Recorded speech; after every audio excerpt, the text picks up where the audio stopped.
I am probably going to be using a VPN in Warzone 2 going forward, and in this video I'm going to explain why, if you can, you probably should too. Now, a VPN isn't exactly the word I'm going to be using for all of this, because in reality what I'm going to be doing is something called geofencing. And a geofence is a virtual perimeter for a real geographic area. And what this means is that I'm going to be stopping my network from connecting to servers which are beyond a certain physical distance from me, meaning that I, as somebody who lives in Lisbon in Portugal, only want to be connecting to Portuguese and Spanish servers, and I don't want to be connecting to distant European servers or servers which extend further east. Now, the flip side of this coin is that there is a chance that this will adversely affect skill-based matchmaking, and that's not something I'm going to shy away from in this video. We're going to talk about that, and we're going to talk about the effects on skill-based matchmaking and how this method might end up doing that. So why am I doing all of this? Is it because I don't want to play in hard lobbies? Is it because I hate skill-based matchmaking? Well, the answer is simply that I'm tired of the connection-based issues in Warzone 2, and I'm more tired of running into out-of-region cheaters. And as somebody who plays on PC, this is effectively the only way I can avoid these crashing, lagging servers, and also servers that are riddled with players, often from Asia, who are cheating in Warzone 2. I recently made a video detailing the server issues in Warzone 2, and I'm not going to explain that entire video again, and you're more than welcome to watch it and look into the details of what I had found. But for the most part, Warzone 2 has incredibly bad servers, and to cut a long story short, not only do they crash, not only do they lag, and not only do they have a serious influx of out-of-region players at this present point of time, which makes the situation worse, but the entire system is a design in itself.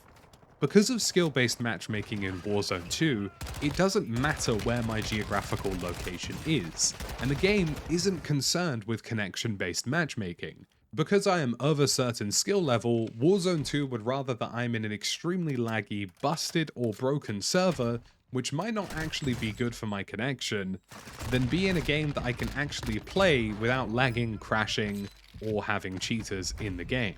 There are a number of skill-based matchmaking analytics that the game considers before it puts you into a given lobby, and it will continue to do that in front of your connection, meaning that it's always going to prioritize those parameters over your ping to that server.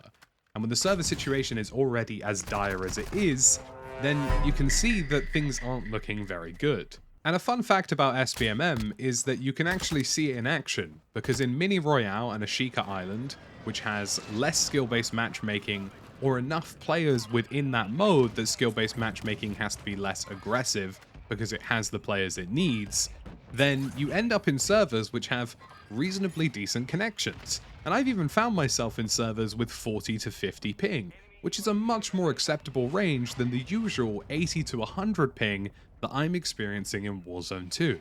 And those servers consistently seem to lag less, crash less, and have far less problems with rubber banding and out-of-region players who are possibly cheating. I have even recently started playing DMZ, which has far less strict skill-based matchmaking, and I'm finding myself in perfectly decent lobbies that aren't lagging, that aren't crashing, and seemingly don't seem to have many cheaters, if any, in them at all. So it almost feels like I'm reaching a point where this is my only solution. If the servers aren't lagging, the servers are crashing. If I can avoid both of those things, I might run into a cheater. If I run into a cheater, there's a high percentile chance they're out of region, and there's another high percentile chance there are more than one of them. Because of skill-based matchmaking, even if the servers are in decent health, I will probably run into a cheater who has high KD because whether they're using an aimbot, wall hacks, or anything in between, like hacking in the one-shot sniper rifle, they will statistically have high enough stats to be in the same lobby as me. And then even if I can avoid all of that, there is a potential that the game will just crash, because it does if you're somebody who plays on PC. And it feels like I'm reaching my only solution at this point, which is to restrict the servers that I'm actually getting into so that I can actually play the game and have a half-decent experience. So why is this option rough around the edges? Well, the answer is what many of you guys would call a VPN. Now, most VPNs which claim to break or circumvent skill-based matchmaking aren't actually VPNs, they are geofences. They just call themselves VPNs because that's the more popular term, and they don't want to get into the technicality of explaining how the system works. But effectively, yes, using a geofence means that you can only connect to certain servers available in Call of Duty, and in doing so, you're preventing the game's skill-based matchmaking from kicking into full effect and making sure that you're in the lobbies you're supposed to be in, because you're physically restricting it from pulling you into distant servers. And that's what's happening with me right now.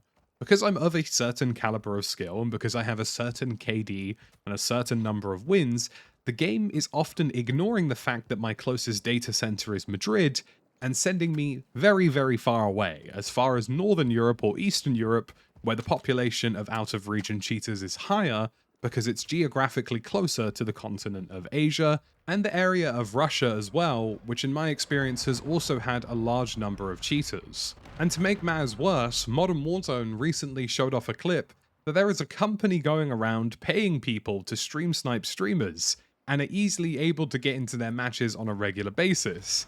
And to make matters even worse than that, there are still rumors circulating that some players and some cheat providers are capable of crashing servers. So it's just not been a great experience for me recently. So yes, there is a good chance that by geofencing my router and making it impossible for the game to connect to certain servers, I might be circumventing SBMM. And I don't really want to do that. Now, ironically, Call of Duty can't really do anything because they don't even acknowledge that skill-based matchmaking exists publicly. So if they were to try and ban my account or suspend me for this, they effectively couldn't, because they'd have to argue that I as a player should have knowledge of something that they don't even publicly admit is real or disclose in any information. Which is why when people have asked, well, why don't they ban people who use VPNs? That's the answer. Because there are lots of valid reasons for using a VPN beyond video games, and on top of that, if you don't even acknowledge the system exists, then how can you expect the public to know that that system can be circumvented, and how can you imply malice for circumventing that system? It's a complete mind meld, and it's not really anything that they can do anything about. Now, the sad reality is that I actually don't really dislike skill-based matchmaking. Yes, I wish there were more rewards for it, and I'm really glad that ranked is starting to come through, because getting actual ranks, getting actual progression and unlocks for working into extremely competitive lobbies is a good system. But at a basic level, I don't disagree with skill-based matchmaking. I think it could be tweaked and changed to make sure that there is a casual playlist and a ranked playlist, and those in turn had different rewards and different outcomes for matchmaking. But generally speaking, I like competition. I like playing against high caliber players, and I think that those kinds of gunfights, engagements, and things that happen in game are more rewarding. And the idea of just walking around a lobby and killing lots of guys who barely play the game doesn't actually interest me all that much, and I don't find it to be a fun or enjoyable experience. But the reality is that if I don't geofence at this point, or if you're on PlayStation, play the game with crossplay disabled, which is kind of similar to geofencing, but rather than reducing the player pool by cutting off server connections, you're doing it by cutting off multi-matchmaking to different platforms, then I think you just have to do it at this point. Until the servers recover and are in a better place, or until the anti-cheat simply actually starts working, then there's no way to avoid these laggy and crashing servers, and there's no way to avoid the sheer volume of out-of-region cheaters beyond potentially geofencing. So going forward, geofencing is something I'm going to be looking into, and when I'm live streaming in future, if I do have a geofence enabled, I am going to disclose that, and there will be a full, command and setup for you folks to see that it's on. When ranked releases, it's something I'm hoping to avoid entirely and turn off completely, because I actually want to be a top ranked player without some weird, dodgy or hacky workaround. But if you're on PlayStation 5, honestly, turn off crossplay. You're better off without it at this point in time. And hopefully in a few months we might be able to revisit this topic, and that the situation might be under control and things might get better. But until then, this is just an unavoidable outcome for me. As always folks, thank you for watching. If you found this video interesting, or if you have comments or questions, please do ask below and I will happily engage with them. This isn't something I wanted to really shy away from at all. I wanted to just talk about it because I think it's something that has to be done, and I'd rather disclose it and have a chat about it than just randomly do it in the background and hope nobody notices.